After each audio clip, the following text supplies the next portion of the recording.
वसिष्ठापरी ज्ञान योगेश्वराचे कवी वाल्मिका सारिखा मान्य ऐसा नमस्कार माझा सद्गुरु रामदासा. श्रीराम मला वाटते अंतरी पावसावे तुझ्या दासबोधासी बोध व्हावे अपत्या परी पाववी प्रेम ग्रासा महाराज या सद्गुरु रामदासा. श्रीराम जय जय रघुवीर समर्थ. श्री कृष्ण गोविंद हरे मुरारे हे नाथ नारायण वासुदेव प्रद्युम्न दामोदर विश्वनाथ मुकुंद विष्णोर भगवन नमस्ते सच्चिदानंद रूपाय विश्वोत्पत्त्यादि हेतवे तापत्रय विनाशाय श्रीकृष्णाय वयं नमः. कृष्णाय वासुदेवाय हरये परमात्मने प्रणतक्लेशनाशाय गोविंदाय नमो नमः. वसुदेवसुतं देवं कंसचाणूरमर्दनं देवकी परमानन्दं कृष्णं वन्दे जगद्गुरुं. कृष्णकमलपत्राक्षं पुण्यश्रवणकीर्तनं वासुदेवं जगद्योनिं नौमि नारायणं हरिं. कृष्ण कृष्णेति कृष्णेति यो मां स्मरति नित्यशः जलं विद्वा यथा पद्मं संसारात् उद्धराम्यहम्. कृष्णाय वासुदेवाय देवकी नंदनाय च नंदगोपकुमाराय गोविंदाय नमो नमः. नमः पंकजनाभाय नमः पंकजमालिने नमः पंकजनेत्राय नमस्ते पंकजांग्रे. गोपाल कृष्ण भगवान की जय.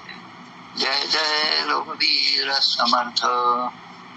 श्री भगवान वाच ज्ञानं परमगुह्यं मे यद्विज्ञान समन्वितं सरस्यं तदंगं च ग्रहाण गणितं मया यावानहं यथा भावो यद्रूप गुणकर्मकः तथैव तत्त्वविज्ञानम् अस्तु ते मदनुग्रहात्. अहमेवासमेवाग्रे नान्यद्यत् सदसत्परं पश्चादहं यदेतच्च यो वशिष्येत सोऽस्म्यहम्. वृत्तेऽर्थं यत् प्रतीयेत् न प्रतीयेत् चात्मनि तद्विज्ञानात्मनो मायां यथा भासो यथा तमः. यथा महान्ति भूतानि भूतेषु चावचेष्वनु प्रविष्टान्यप्रविष्टानि तथा तेषु न तेष्वम्. एतावदेव जिज्ञास्यं तत्त्वजिज्ञासुनात्मनः अन्वयव्यतिरेकाभ्यां यस्यात् सर्वत्र सर्वदा एतन्मतं समातिष्ठ परमेण समाधिना. भवान् कल्पविकल्पेषु न विमुह्यति कदाचित्. गोपाल कृष्ण भगवान की जय. अष्टमस्कंद अवतरणिका. अष्टमस्कंद प्रथमोध्यायात मन्वंतर कथा विख्यात गजेंद्र सापडला ग्राहमुखात द्वितीयोध्यायी कथा आहे. तृतीयात गजेंद्र कृत स्तुती पावला संकष्ट मुक्ती गजग्राह पूर्व कथाती चतुर्थोध्यायात ब्रह्मदेवता कृत भगवत स्तुती पंचमोध्यायी निवेदिलीती देव दैत्य सागर मंथती षष्टाध्यायी ती कथा. सिंधू मंथन शिव विषपान सप्तमात निवेदन मोहिनी अवतार ग्रहण अष्टमोध्यायी अमृत वितरण नवमात देवासुर संग्राम दशमात संग्राम समाप्ती एकादशात द्वादशी मोहिनी शिव मोहन. पुढील 7 मन्वंतर त्रयोदशात त्यांचा विस्तार म्हणूनच्या कर्माचा विचार चतुर्दशोध्यायी. बदी स्वर्ग विजय पंचदशात आदिती पयोवृत षोडशात आदितीशी प्रभू प्राप्ती सप्तदशात वामन बली भेट अष्टादशी. त्रिपाद भूमिदान कथा 19 विख्याता द्विपादे जिंकी विश्वसत्ता 22व्यात वामन. बलिबंधन 21 बलिमुक्तता 22 बलीशी सुतल प्राप्ती 23 24 मत्स्यावतार कथा. गोपाल कृष्ण भगवान की जय. जय जय रघुवीर समर्थ. चैत्र वद्य एकादशी शके 1946 आज मरुथिनी एकादशी. आपल्या या वर्षभरात येणाऱ्या प्रत्येक एकादशीचं एक महात्म्य आहे. एकादशी महात्म्य नावाचं एक पुस्तक सुद्धा आहे. आता ग्रंथ म्हणण्यापेक्षा पुस्तकच म्हणतो. लेखकाने लिहिलेलं आहे, पण त्यामध्ये प्रत्येक एकादशीचं महत्व सांगितलेलं आहे. आणि कुठलीही एकादशी असेल तर त्याचं एकच महत्व असतं की ती एकादशी केल्यानंतर इतर सर्व पापातून माणसाची मुक्ती होते, जे श्रीमद भागवतामध्ये अनेकदा येऊन जातं. तीच गोष्ट या एकादशीच्या बाबतीत सुद्धा आहे. भगवंताचं अखंड स्मरण करणं म्हणजे एकादशी. त्या एकाचं स्मरण ज्या दिवशी केले जाते ती एकादशी, आणि ते एकादशीचं व्रत आहे. पुढे आपल्याला येणारही आहे ते आपण नंतर पाहणारच आहोत. आपल्या राजा नाही पुढच्या स्कंदामध्ये येणार आहे तर ते एकादशीचं व्रत जे आहे, ज्यामुळे भगवंताला अनेक अवतार घ्यावे लागले. अंबरीश राजा, या अंबरीश राजाची समाधी अंबडला आहे. श्री क्षेत्र अंबड जे आहे, आता ज्या ठिकाणी आपल्या श्री अच्युताश्रम स्वामींची 200वी पुण्यतिथी साजरी झाली, त्या ठिकाणी मत्स्योदरी नावाचं जे संस्थान आहे, तिन्ही देवता, तिन्ही देवी जे आहेत, महालक्ष्मी, महाकाली, महासरस्वती, यांचं अधिष्ठान असणारं, ते डोंगरावर असणारं, त्याच्या पायथ्याशीच ही अंबरीशाची समाधी आहे. आणि या अंबरीशाला ज्या भगवंतासाठी भगवंतांनी अनेक अवतार घेतले, आणि ते भगवंत जे आहे त्या भगवंताचं मंदिर हे बार्शी इथे आहे. आपण आपल्याकडे दरवेळेस अगदी आग्रहाने येणारे जे आहेत आपले विवेक बुवा यांचा जो मठ आहे तो सुद्धा या बार्शी पासून जवळच असा पांगरीचा मठ आहे. पांगरीचा पण आपण उल्लेख आपल्या अच्युताश्रम स्वामींची जी प्रवचनं झाली, 25 प्रवचनं, त्यामध्ये तो उल्लेख आपण केला होता. पांगरी म्हणजे पान नगरी, विड्याच्या पानाची नगरी असणारी पांगरी. तर आता सहज ते सुचलं म्हणून सांगतो. अंबरीश जे आहेत राजा, त्यांची समाधी अंबडला, आणि ज्या अंबरीश राजाच्या आख्यानामध्ये भगवंताने अवतार घेण्याचं कबूल केलं, ते भगवंत म्हणजे आपले भगवंताचं मंदिर बार्शी येथे असणार. आता आजचा जो विषय आहे तो म्हणजे मत्स्यावताराची कथा. मत्स्यावतार जो आहे, या ठिकाणी 2 गोष्टी लक्षात घ्यायच्या. मत्स्यावताराची कथा सांगत असताना, ऐकत असताना, आता जे मन्वंतर चालू आहे ते मन्वंतर म्हणजे वैवस्वत मन्वंतर. वैवस्वत, विवस्वान हे सुद्धा आपल्या सूर्यदेवतेच एक नाव आहे. गीतेमध्ये 4थ्या अध्यायामध्ये सांगितलेलं आहे की हा योग मी पूर्वी विवस्वानाला, सूर्याला सांगितला, सूर्याने विवस्वानाला सांगितलं, आणि तोच योग मी आता अर्जुनाला सांगत आहे असं भगवंत म्हणतात. आता चैत्र शुद्ध तृतीया म्हणजे गुढीपाडवा झाला की 3रा दिवस जो आहे तो आपला दिवस म्हणजे मत्स्य जयंतीचा दिवस आहे. मत्स्य अवतार जो भगवंताने धारण केला तो चैत्र शुद्ध तृतीयेला धारण केला. चैत्रच महिना आता सध्या सुरू आहे. चैत्रवद्य एकादशी म्हणजे अगदी काही दिवसापूर्वीच हा अवतार किंवा ही मत्स्य जयंती आपण साजरी केली होती. आता जेव्हा ही सगळी माहिती मिळते तेव्हा आपण साजरी केली होती म्हणतो, अन्यथा सगळे दिवस सारखेच वाटतात.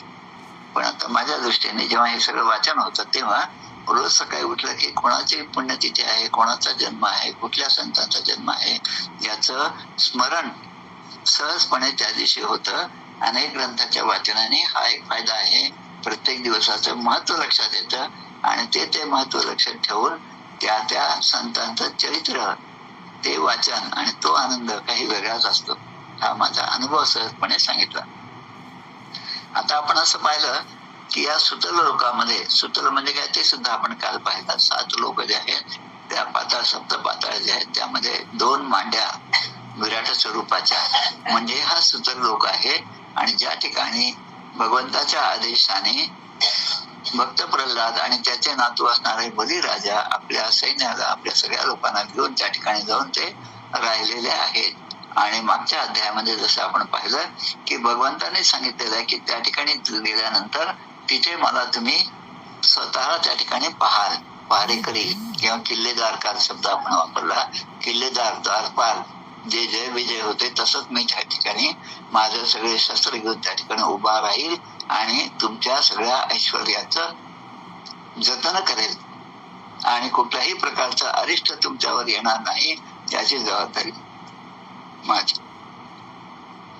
योगक्षेमम वहाम्यहम ह्याचा अर्थ अगदी विस्ताराने जर पाहायचा असेल तर हे बलीला जे सुतलाचं राज्य दिलं ते राज्य आहे. आता बलीच्या कारणाने भगवंत त्या ठिकाणी द्वारपाळ झाले. आता विष्णू लोकामध्ये त्या शय्येवर विष्णू पोहलेले आहेत. ती लक्ष्मी देवी त्या ठिकाणी पाय दाबून देत आहे. ती सेवा सुरू आहे. आता अचानक एकाएकी ते भगवंत तिथून दिसेनासे झाले. त्यामुळे आता लक्ष्मीला पुन्हा तो प्रश्न पडला की आता आमचे मिस्टर कुठे गेले. घरी जसा बायकांना प्रश्न असतो, काय कुठे गेले माहित नाही, जाताना सांगत नाहीत, आल्यावर काय जेव्हा येतील तेव्हाच खरं, तोपर्यंत आम्हाला काहीच माहित नसतं. असं जेव्हा एखादी भोळी बाई आपल्या नवऱ्याबद्दल सांगते तेव्हा हाच भाव आपण लक्षात घ्यावा. जास्त तिला रागवायचं काही काम नाही, त्या नवऱ्याला रागवायचं काम नाही, कारण ही आपली परंपरा आहे. आता भगवंत कुठे गेले असा प्रश्न पडल्यावर आणि मग तिला ते समजलं की सगळीकडनं, मग नारद ते अशा वेळेस नारदच असतात ऑनलाईन 365 days 24 hours आणि 365 ऑनलाईन उपलब्ध असणारे नारद. मग नारदाने सांगितलं आणि त्याप्रमाणे लक्ष्मी माता जी आहे ती त्या ठिकाणी सुतर लोकांमध्ये गेली. आणि हा दिवस जो आहे तो आपल्या भाऊबीजेचा दिवस आहे, दिवाळीचा. आणि त्या ठिकाणी गेल्यानंतर या बलिराजाला लक्ष्मीने ओवाळलेला आहे. आणि आता तुला ओवाळणे काय देऊ असा प्रश्न विचारला. किंवा लक्ष्मी म्हणते मला काही देऊ नका, तिकडे तुमच्या गेटवर पारेकरी जो आहे तोच मला ओवाळणी म्हणून द्या. अशा प्रकारे ही भगवंताचीच लीला आहे. आणि भगवंत पुन्हा आपल्या वैकुंठामध्ये स्थित झाले. तसं पाहिलं तर ते कुठे गेले पण नाही, आले पण नाही, पण ही सगळी लीला जी आहे. आता राजाने या ठिकाणी प्रश्न विचारला शुकदेवांना, परीक्षित राजाने, की अद्भुत कर्म करणाऱ्या श्रीहरींनी योगमायेने मत्स्यावतार धारण केला असं मी ऐकलंय. आता हा अध्याय सुरू करण्यापूर्वी अजून एक गोष्ट सांगायची, ती सुद्धा तेवढीच महत्वाची आहे. आपल्या उपासनेच्या पुस्तकामध्ये आपण उपासनामध्ये रामनामावली म्हणतो. निर्गुण रूप जय जय राम, सगुण रूप जय जय राम, मत्स्य रूप जय जय राम, कूर्म रूप जय जय राम, वराह रूप जय जय राम, नरहरी रूप जय जय राम, वामन रूप जय जय राम, आणि भार्गव रूप जय जय राम, आणि रघुपती रूप जय जय राम, रामकृष्ण रूप जय जय राम, बौद्ध रूप जय जय राम, कलंकी रूप जय जय राम. म्हणजे सुरुवातीचे जे 2 सोडले, निर्गुण रूप आणि सगुण रूप, त्यानंतर भगवंताचे 10ही अवतार त्यामध्ये दिलेले आहेत. आणि त्यामधला पहिला भगवंताचा अवतार जो आहे 10 मधला, तो म्हणजे मत्स्यावतार. आणि या मत्स्यावताराची कथा आपल्याला ही पाहिजे. आणि ही रामनामावली ज्याने तयार केली ते आपले संभाजीनगरच्या जवळ असणारा जो आपला मठ आहे, भालगावचा मठ, तिथल्या हरिहर स्वामींनी ही रामनामावली लिहून ठेवलेली आहे. धाराशिवचे आपले अनंतदास रामदासी हे नेहमी सांगायचे की कुठलंही अनुष्ठान म्हणा, चांगलं कर्म असेल ते करण्याच्या पूर्वी एकदा ही रामनामावली म्हणावी. कारण ही रामनामावली म्हणजे की संपूर्ण रामायणातील कथा प्रसंगाचं स्मरण होतं. तसं ही मत्स्य जयंती जी आहे ती चैत्र शुद्ध तृतीया. आता या ठिकाणी असा प्रश्न आलाय की हा मत्स्यावतार भगवंताने का धारण केला, त्याची पार्श्वभूमी काय, त्याची कथा काय, ही मला तुम्ही सांगावी असं राजा परीक्षितीने शुकदेवांना सांगितलेलं आहे. भगवंताने कर्माने बांधलेल्या जीवाप्रमाणे तमोगुणी लोकांना आवडणार नाही असं हे माशाचं रूप का धारण केलं असा प्रश्न आहे. तम प्रकृती दुर्मर्शम कर्मग्रस्त इवेश्वरा. आणि मग ते म्हणतात की मत्स्याचं रूप धारण करून राजाचं या एक मिनिट कृपा करून आपण त्यांची जी मत्स्यावताराची लीला आहे ती मला सांगावी. आता सूतजी सांगतात, परीक्षितने जेव्हा शुकदेवांना हा प्रश्न विचारला तेव्हा त्यांनी मत्स्यावतारातील कथा सांगायला, ते चरित्र सांगायला सुरुवात केली. शुकदेव म्हणतात, खूप व्यवस्थित छान हा श्लोक आहे. गो विप्र सुर साधू नाम छंदसामपि चेश्वरः रक्षाम इच्छस तनुर्धत्ते धर्मस्यार्थस्य चैवहि. परीक्षित राजा सांगतात की गाय, ब्राह्मण, देव, साधू, वेद आणि अर्थ. त्यातला वेद शब्द या मत्स्यावतारासाठी महत्वाचा आहे की यांचे रक्षण करण्यासाठी भगवंत शरीर धारण करतात. वेदांच्या रक्षणासाठी भगवंताने धारण केलेले शरीर म्हणजे हा मत्स्यावतार आहे. आता परीक्षिता, मागील कल्पाच्या शेवटी, आता जे कल्प आहे, जे मनू आहेत, वैवस्वत मनवंतर सुरू आहे, म्हणजे याच्या पूर्वीच्या म्हणजे 6व्या मनवंतराच्या शेवटीचा तो भाग आहे. एक एक मनवंतर संपतं, दुसरं मनवंतर सुरू होतं, त्यावेळेस सगळीकडे प्रलय होतो. त्या प्रलयाची आठवण या ठिकाणी करून दिलेली आहे. मागील कल्पाच्या शेवटी ब्रह्मदेव निद्रिस्त झाले असता ब्राह्म नावाचा नैमित्तिक प्रलय झाला आणि त्यावेळेस हे सगळे तिन्ही जे आहेत त्रिलोक त्यामध्ये सगळे समुद्रामध्ये बुडाले. पाणी सगळीकडे झालं होतं आणि प्रलय काळामुळे ब्रह्मदेवांना झोप आली.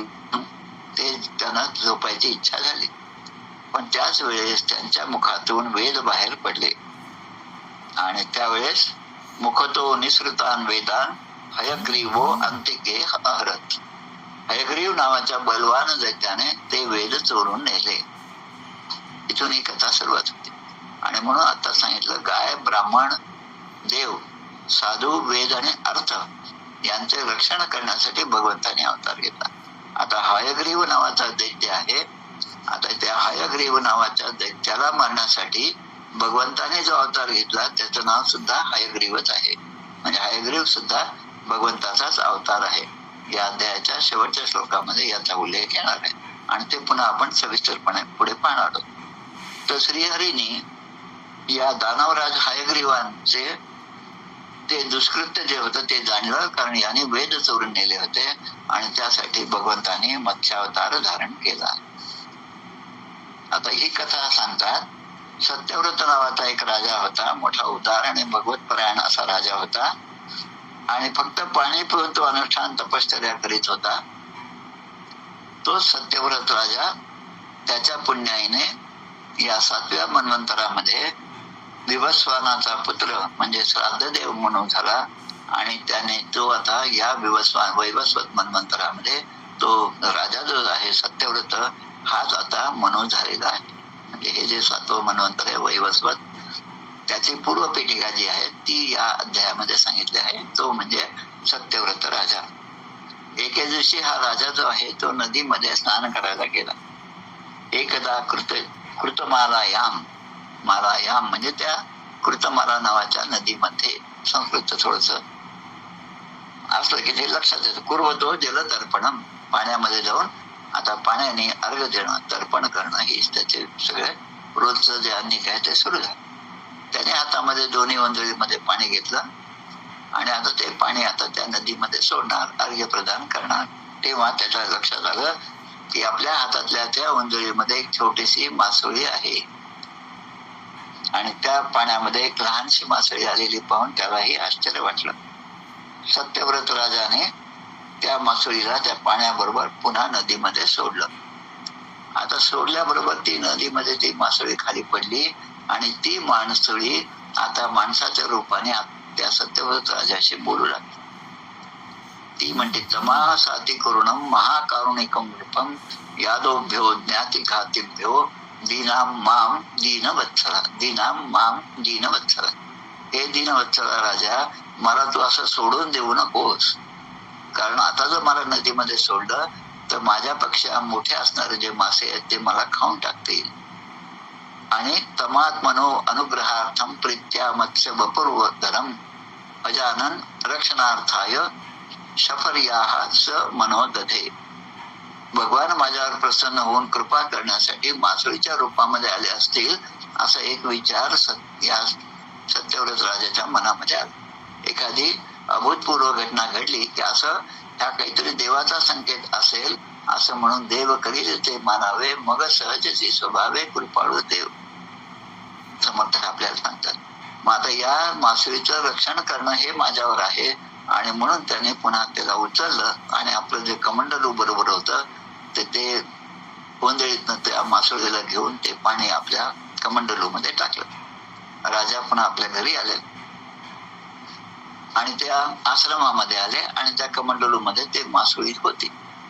पण काही क्षणातच रात्रभरात ती मासोळी जी आहे त्या कमंडलू मध्ये तिने एवढा मोठा आकार घेतला की ती आता पुन्हा बोलायला लागली की अरे हे कमंडलू सुद्धा माझ्यासाठी खूप कमी पडत आहे. सातु तत्रे करात्रेण वर्धमाना कमंडलो अलब्ध्वा आत्मावकाशम वा इदमाह महीपती. राजा, मला हे सुद्धा कमी पडत आहे. मग ती मासळीने असं म्हटल्यानंतर त्याने त्या कमंडलू मधून तिला घेतलं आणि एका मोठ्या डेऱ्यामध्ये, रांजण असतो ना त्यामध्ये त्यानं टाकलं. तत्र क्षिप्ता मुहूर्तेनं, क्षिप्ता म्हणजे टाकणं, क्षिप्त, त्याच्यामध्ये टाकल्यानंतर हस्तत्रयम अवर्धत, म्हणून मला राहण्यायोग्य चांगली जागा तू दे, हे डेरा सुद्धा मला कमी पडत आहे असं क्षण आलं. आणि मग त्याने पुन्हा त्या डेऱ्यामधून काढलं आणि आता मोठं काय असेल असं म्हणून एका मोठ्या सरोवरामध्ये त्या मासळीला टाकलं. महामीनो अन्य वर्धत, आणि तो महामीन, आता छोटीशी मासळी होती आणि काही क्षणात, काही तासात तिने एवढं मोठं रूप धारण केलं. मग ती पुन्हा मासळी म्हणते की एखाद्या चांगल्या मोठ्या जलाशयात मला नेऊन टाका.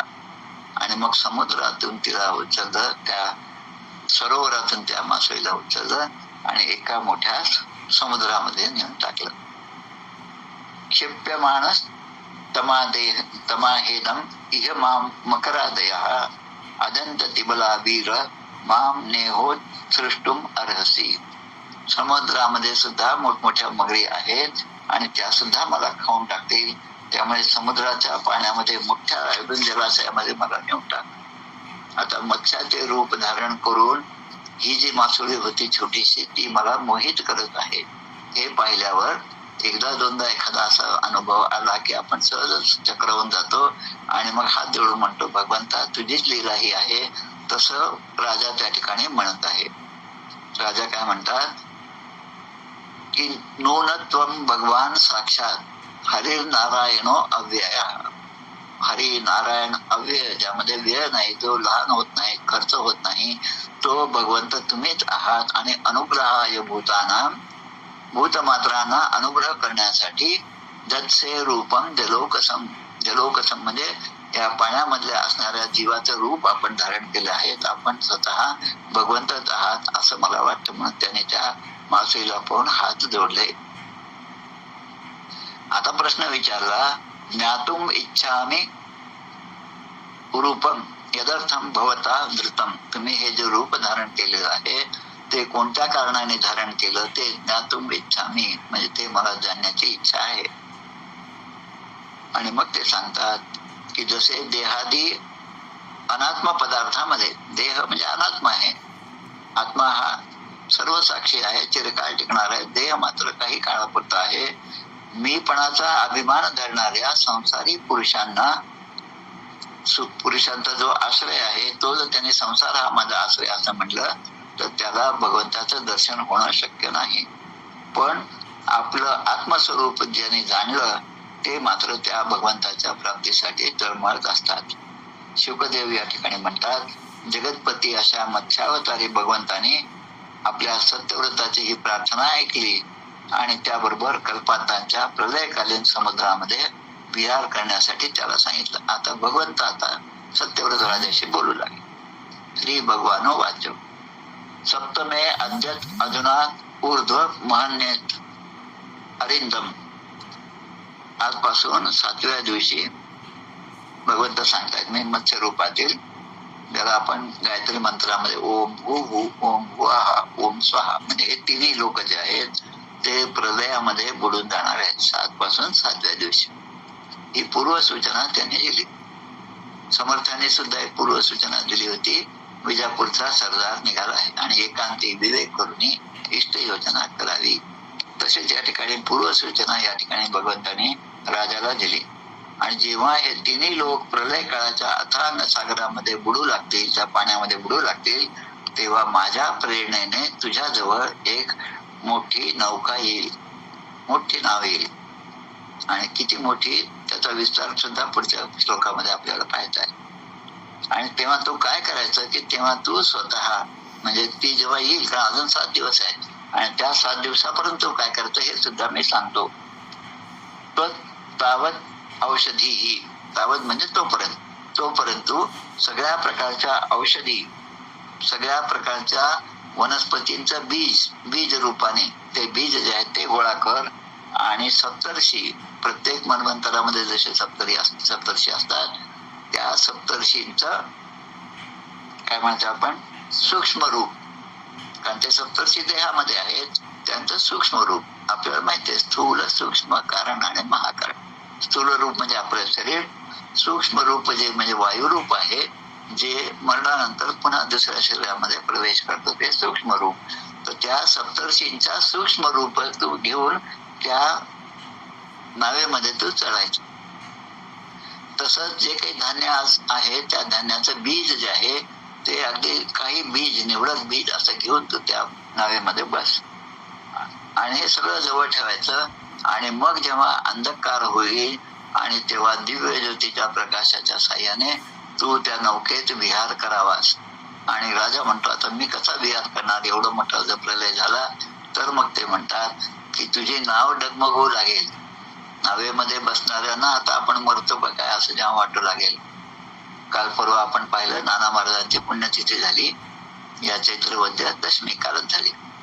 त्या नाना महाराजांनी आपल्या शिष्याने घेऊन नर्मदेमध्ये प्रवासात होते. आणि तेव्हा नर्मदेमध्ये असताना शिष्य बरोबर आहेत, नाना महाराज बसलेले आहेत, तेव्हा ती नाव डगमगू लागली. खूप मोठ्या लाटा त्या नर्मदेमध्ये निर्माण झाल्या. आता काय आपण सगळे बुडतो का काय असं वाटायला. सगळे त्या नानांचा धावा करतात. नाना महाराज मात्र दत्ताच्या बंधनावर होते. नाना महाराज म्हणतात, ही नर्मदा माता आहे आणि माता म्हणून आपलं रक्षण करणं हेच तिचं वात्सल्य स्वरूप आहे. त्यामुळे तुम्ही काही घाबरू नका. काही काळानंतर ती नाव पुन्हा किनाऱ्याला लागलेली आहे.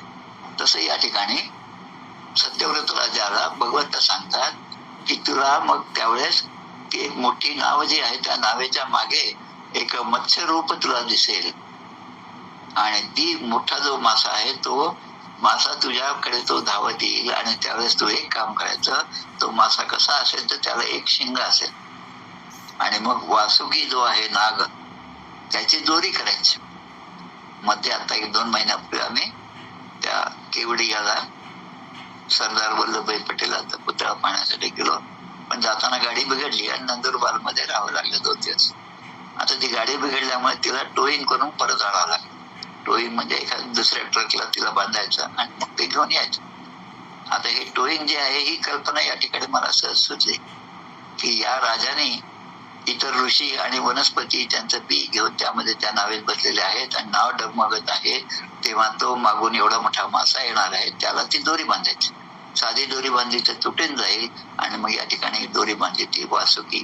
हा वासुकी जो आहे, त्या वासुकीची सेवा 2 ठिकाणी आली. आताच आपण पाहिलं समुद्र मंथनाच्या वेळेस सुद्धा अनंत वासुकी शेषम आपण नवनागाचं स्तोत्र म्हणतो. तसं तो वासुकी माझ्या शिंगाला बांध आणि मग मी तुला ब्रह्मदेवाची रात्र संपेपर्यंत या समुद्रामध्ये विहार करवीन असं त्याने सांगितलं. मदीयम महिमानंच परम ब्रह्मेची शब्दितम. त्यावेळेस तुम्हा सगळ्यांचा जीव वाचवण्यासाठी मी जेव्हा तुम्हाला ओढून घेऊन जाईल मत्स्य रूपाने, तेव्हा तू मला जे काही प्रश्न विचारशील ते मी तुला उपदेश रूपाने त्याचा सगळा अर्थ उत्तर मी सांगेन. आणि माझ्या कृपेने ज्याचे नाव परब्रह्म आहे, तो माझा महिमा तुझ्या हृदयामध्ये प्रगट होईल. आता या घटनेमध्ये त्या मत्स्यरूप भगवंताने सत्यव्रत राजाला जो काही उपदेश केला, तोच उपदेश म्हणजे मत्स्य पुराण आहे. मत्स्य पुराणामध्ये सविस्तर जी 18 पुराण आहेत त्यामधलं हे मत्स्य पुराण सुद्धा आहे. आणि त्यामध्ये तुला खऱ्या अर्थाने आत्मज्ञान होईल असं सांगितलं. पुढचं भविष्य सांगितलं. इथम आदिश्य राजानम हरिल अंतर दीयत. एवढा सगळा उपदेश केल्यानंतर त्या मत्स्यरूप भगवंताने किंवा भगवंताने आपलं स्वरूप जे आहे त्या ठिकाणी काढून घेतलं, अंतर्धान पावले. आता पुढचं जे होतं तो आता काळाची वाट पाहू लागला. त्याला जर सांगितलं होतं की 7 दिवसानंतर हे होणार आहे, तो आता वाट पाहायला लागला. मग त्याने काय केलं, पूर्वेकडे कुशांची टोकं केली. कुश म्हणजे 10 प्रकारचे दर्भ असतात, कुश, काश, ही पूर्ण 10ची यादी जी आहे ती आपल्या श्री गुरुचरित्रामध्ये दिलेली आहे. आणि ते ईशान्येकडे तोंड करून त्यावर राजा आसनस्थ झाला बसलेला आहे आणि मत्स्यरूप भगवंताचं तो चिंतन करू लागला. ततच समुद्र उद्वेला सर्वतः प्लावयन महिम. प्लावयन म्हणजे खूप मोठा पाण्याचा लोंढा, एकदम महाप्रलय होईल असा, आणि त्यामध्ये सगळं वाहून जात आहे हे सुद्धा पाहिलं त्याने आपल्या चिंतनामध्ये. राजाने एके दिवशी पाहिला. आणि समुद्र जो आहे, जो मर्यादित आहे, तो आपली मर्यादा कधीही ओलांडत नाही, पण त्या समुद्राने सुद्धा त्या दिवशी पाहता पाहता आपली मर्यादा ओलांडलेली आहे. आणि राजा त्या ठिकाणी आला आणि राजाने त्याला ते स्मरण झालं भगवंताने सांगितलेलं, आणि त्याला त्याच वेळेस त्या ठिकाणी नाव सुद्धा दिसली. राजन ध्यायस्व केशव. राजाने केशवाचं, भगवंताचं ध्यान सुरू केलं आणि ती नाव सुद्धा दिसली. आणि मग भगवंताचं ध्यान केल्यामुळे आता त्याला त्या संकटातून हाच आम्हाला, आमचं कल्याण करणं, आम्हाला वाचवेल. आणि ते जे सप्तर्षी होते त्याने सुद्धा राजाला हेच सांगितलं होतं की तू आता भगवंताचं ध्यान कर. हे मत्स्य जे आहे, मत्स्य रूप जे आहे, त्या मत्स्याचा सुद्धा ध्यानाचा, गायत्री मंत्राचा सुद्धा एक जप आहे, आणि मग तो तुम्हाला वाचवेल. आणि त्या आज्ञेनुसार त्याने ध्यान केलं. आणि मग त्यांना असं दिसलं की एक सोनेरी रंग असणारा एक मोठा मासा आपल्या त्या बोटीकडे येत आहे. बोट खूप हेलकावे घेत आहे, केव्हाही बुडेल अशी परिस्थिती आहे, पण एक मोठा मासा भगवंताने सांगितल्याप्रमाणे त्यांच्या मागून येत असताना दिसला. कसा होता तो मासा? एक शृंगधरो मत्स्यो. त्याला एकच शिंग होतं, एक शृंगधरो मत्स्यो. आणि हे मऊ नियुत योजना, सुवर्ण रंगाचा सोन्याप्रमाणे शरीर असणार तो मासा, ज्याचा विस्तार केवढा होता? 4 लक्ष कोस लांबीचा. 4 लक्ष कोस लांबीचा. आता एक कोस म्हणजे काही ठिकाणी 8 किलोमीटर दिलं, काही ठिकाणी 12 किलोमीटर दिलं. तर आणि त्याच्यावर एक शिंग असणार आहे. एक प्रचंड मासा त्यांच्या बोटीच्या मागे प्रगट झाला. जसं भगवंताने सांगितलं तसंच होत गेलेलं आहे. निबद्ध नावम तत्शृंगे. त्याला सांगितलं होतं की नाव दिसेल, मागे तो मत्स्य दिसेल मोठ्या आकाराचा, त्याला एक शिंग असेल. निबद्ध नावम तत्शृंगे. मग त्या माशाच्या शृंगाला म्हणजे त्या शिंगाला वासुकी नागाच्या दोरीने त्याला बांधायचं म्हणून सांगितलं. मग राजाने ते बांधलं. आणि मग आता राजा त्या मत्स्य अवतार भगवंताची स्तुती करू लागला. आता राजाची स्तुती आपण या संपूर्ण भागवतामध्ये आपण पाहतो की अनेक प्रकारच्या स्तुती या ठिकाणी दिलेल्या आहेत. त्यामध्ये राजा म्हणतो की जगातील जीवांचे आत्मज्ञान जे आहे ते प्रत्येकाला प्राप्त करण्याचं अधिकार आहे, पण तिथपर्यंत आपण पोहोचलं पाहिजे. आणि ते झाकलेलं असल्यामुळे त्यालाच आपण अविद्या असं म्हणतो.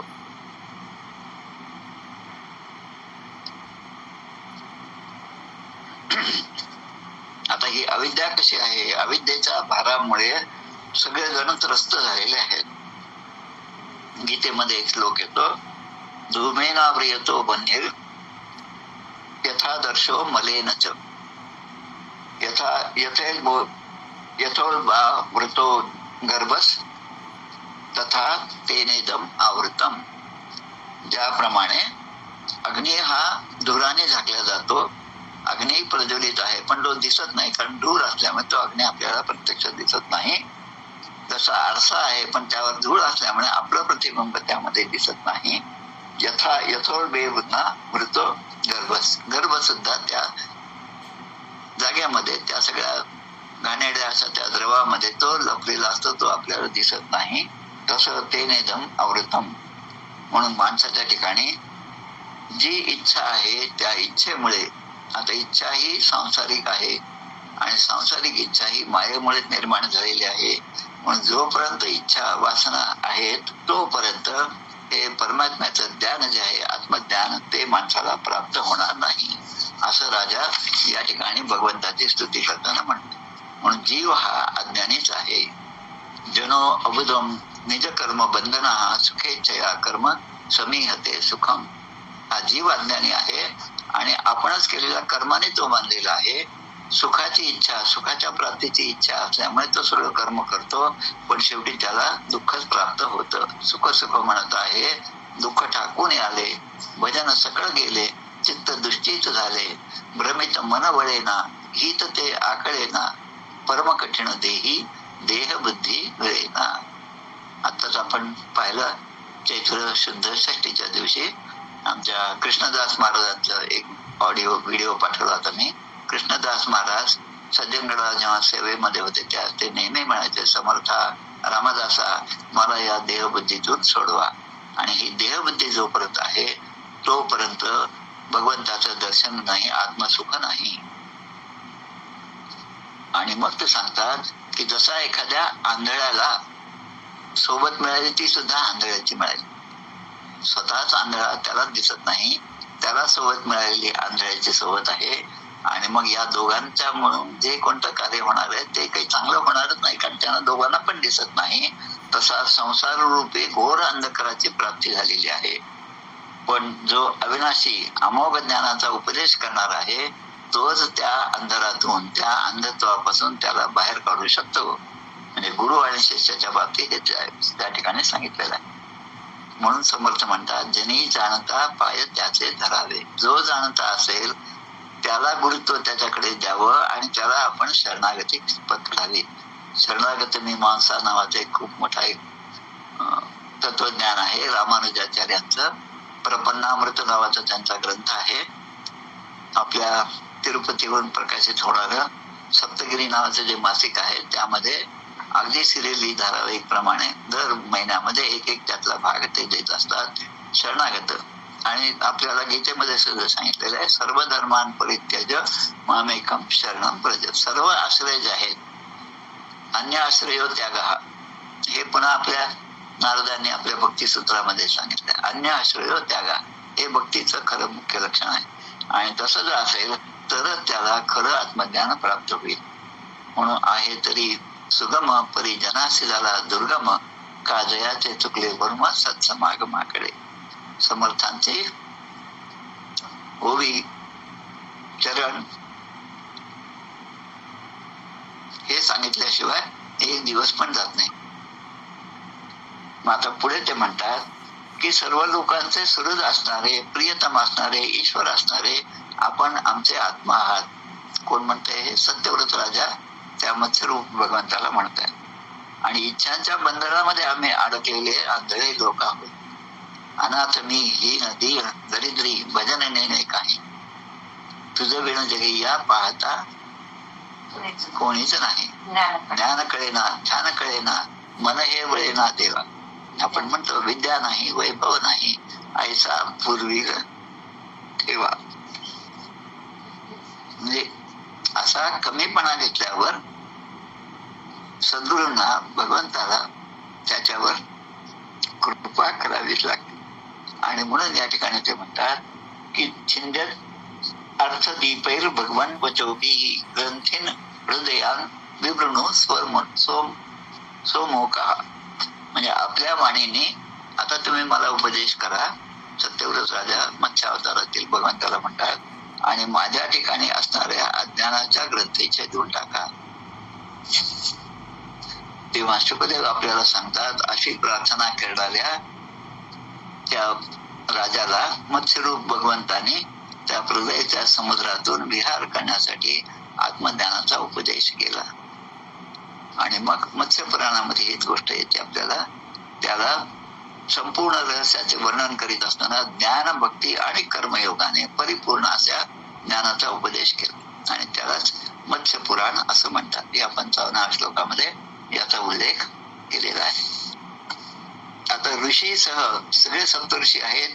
त्या नावेत बसलेला असताना सत्यव्रताने संशय रहित होऊन, आता त्याचा संशय जो आहे तो निघून गेला. नासे अज्ञान दुःख भ्रांती शीघ्रजी येथे ज्ञानप्राप्ती ऐशी आहे फलश्रुती हे ग्रंथाचे.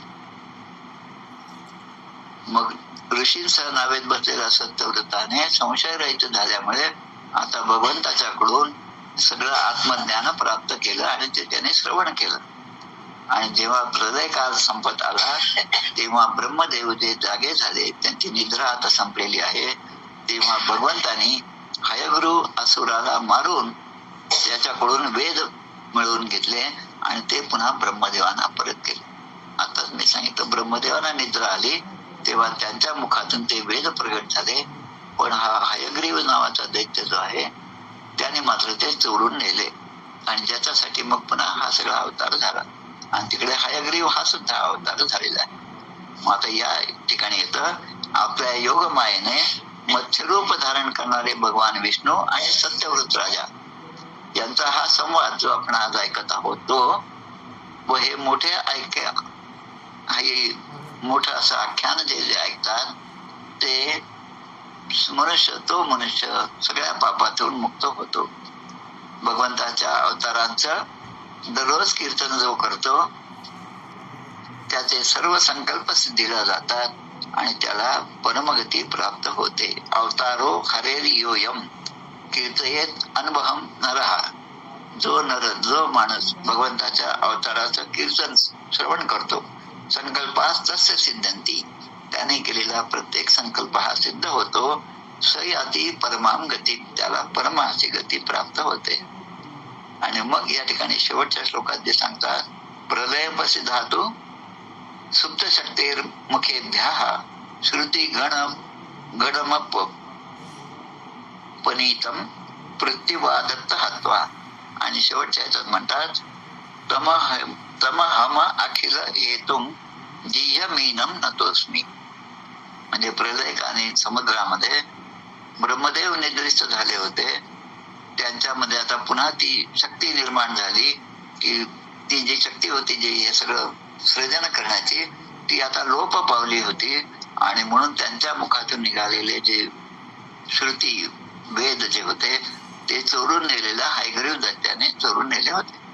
आणि मग आता ते भगवंताने पुन्हा त्यांना आणून दिले आणि ब्रह्मदेवाने मग ते आपल्या मत्स्य अवताराच्या वेळेस ते प्रगट केलेले आहेत. आता दोन गोष्टी या ठिकाणी आपल्याला ऐकायच्या आहेत, त्या म्हणजे हा हयग्रीव जो अवतार आहे आणि हयग्रीव हा दैत्य आहे. दोन्ही हयग्रीवच नाव आहेत.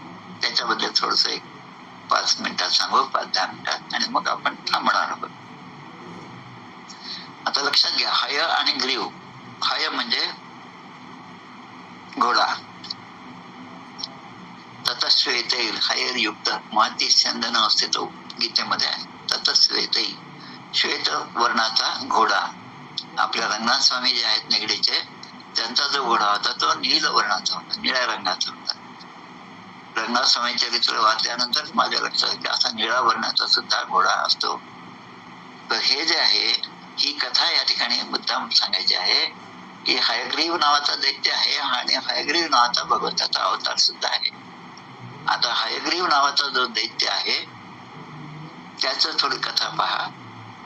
त्या हयग्रीवाने भरपूर तपश्चर्या केली आणि भगवती देवीला प्रसन्न केलं. आणि ही तपश्चर्या पाहून देवी प्रसन्न झाली आणि त्याला वर मागण्यास सांगितलं. तेव्हा त्याने मागितलं की मला कधीही मृत्यू येऊ नये. मग देवी त्याला म्हणते की जो जो जन्माला आया जातस्य ध्रुव मृत्यू, ध्रुव जन्म मृतस्य, जो जो जन्माला आला, ध्रुव म्हणजे निश्चित आहे, त्याचा मृत्यू हा निश्चित आहे आणि ज्याचा मृत्यू झाला तो पुन्हा जन्माला येणार. हे सगळं चक्र जे आहे मम वर्तते, की माझ्या अधिष्ठानाखाली हे सगळं चक्र जे आहे ते चालू असतं. आणि मग ती देवी त्याला सांगते तू दुसरा वर मागून घे. आणि मग तो म्हणतो की मी जसा आहे हयग्रीव, म्हणजे ज्याचं डोकं हे घोड्याचं आहे आणि ग्रीव म्हणजे मान, मान म्हणजे आता खालचा भाग, हा जो माणसाप्रमाणे आहे तो हयग्रीव. आणि मग मला मृत्यू येईल तर माझ्यासारखा असेल त्याच्याशीच युद्ध करण्यामध्ये त्याच्याकडनंच मला मृत्यू यावा एवढंच ते मागतो. आता त्याला एवढ्या सगळ्या तपश्चर्यानंतर जी काही सिद्धी प्राप्त झाली त्याला एवढंच समजलं की माझ्यासारखा आता दुसरा कोणीच नसणार आहे. असा जो भाव माणसाच्या मनामध्ये असतो त्याला पुढे म्हणतात शेरा सव्वाशेर, त्याला कोणी कोणी सव्वाशेर भेटतोच.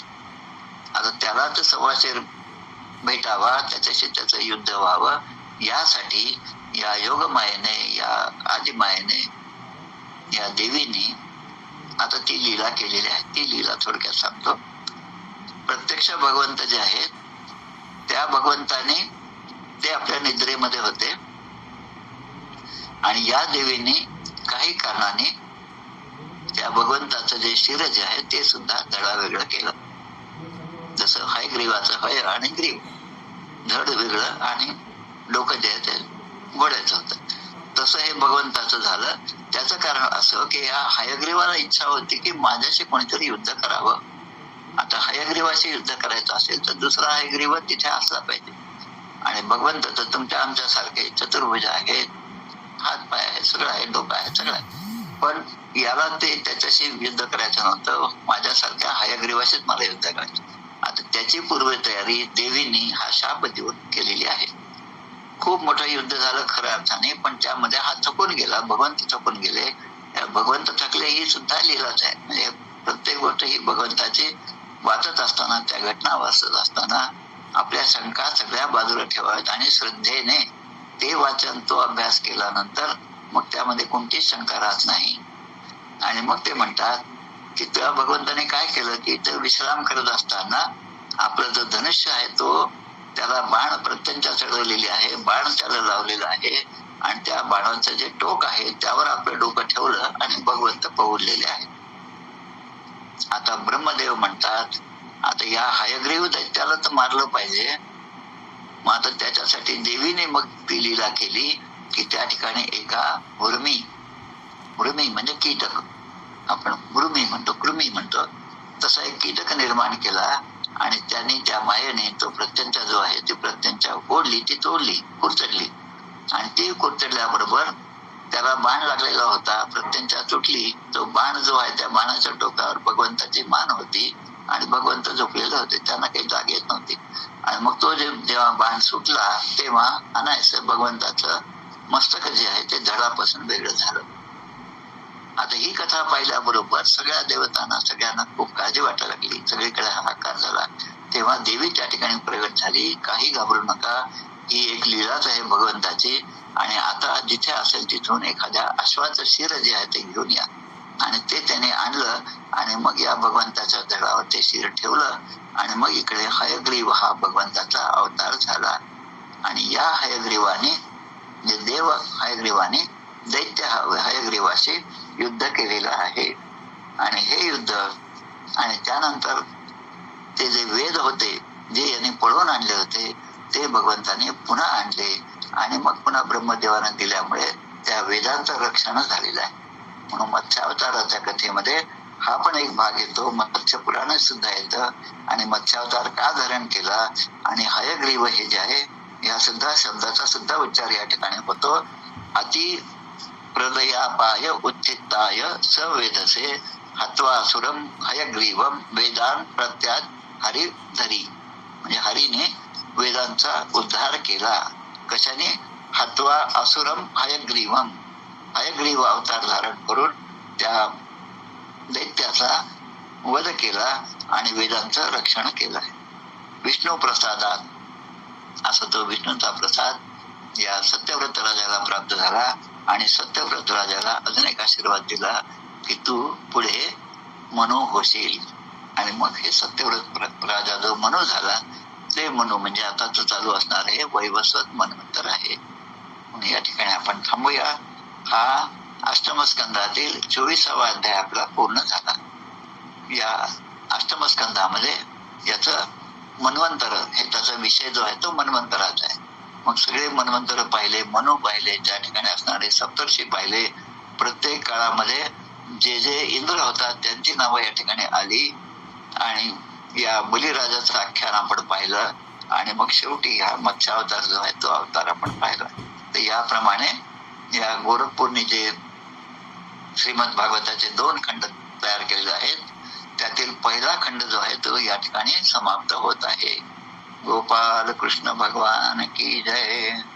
आता आपल्याला 9व्या स्कंदाकडे वळायचं आहे. तर पुढच्या आठवड्यामध्ये आपण 9व्या स्कंदाचा प्रारंभ करत आहोत. ही सगळी भगवंताची कृपा असल्यामुळे इथपर्यंतचा प्रवास आपला झाला. असंही पुढेच होत राहो एवढी फक्त प्रार्थना करतो आणि आपण थांबूया आणि मग आपले नेहमीचे आपण आरती म्हणूया.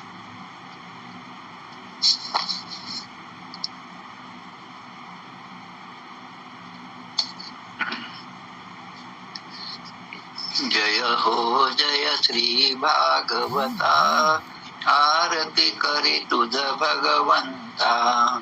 जय हो जय श्री भागवता, आरती करी तुझ भगवंता. श्री शुक मुनीने परम भक्तीने नाना परीने गायले जा हरिचरिता. आरती करी तुझ भगवंता. वेद तरुचे मधुर फळ, स्वादुरसे जे सोज्वळ. आत्मा राम मुनी अचल, सेवुनी करीती जन सफळ. महापर्वणी आली अवनी, ती अगहरणी भवजल तरणी ती पतिता. आरती करी तुझ भगवंता. येथे व्यासाची वाणी, सार्थक हरी गुण गावोनी. शास्त्र पुराणी मुकुटमणी, परम प्रेमामृत जननी. सहज सेविता भाविक भक्ता, उदार दाता मोक्ष तत्वता देहाता. आरती करी तुझ भगवंता. गमते जड मानस तीर्थ, द्वादश सोपाने युक्त. निर्मल भक्ती जले भरित, विहरे हरिहंस चितेत. लोक सुकुमले संत अलिकुले, सेवुनी रमले भान विसरले रस पिता. आरती करी तुझ भगवंता. अपार महिमा ग्रंथाचा, वदवे ना कोणासाचा. मेवा कविवर संताचा, प्राणची कीर्तनकाराचा. जणुबोधाचा स्वयं प्रभेचा, द्वादश कळीचा रवी अंतरीचा तमहरता. आरती करी तुझ भगवंता. ग्रंथ नव्हे हा श्री कृष्ण, गीते वेदी मन पूर्ण. अनन्य होता या शरण, खचित टळे जन्म मरण. त्रिताप जाती चिरये शांती, माथई वदती रामपदी ठेवी माथा. आरती करी तुझ भगवंता. जय हो जय श्री भागवता, आरती करी तुझ भगवंता. जय जय रघुवीर समर्थ गोपाल कृष्ण भगवान की जय.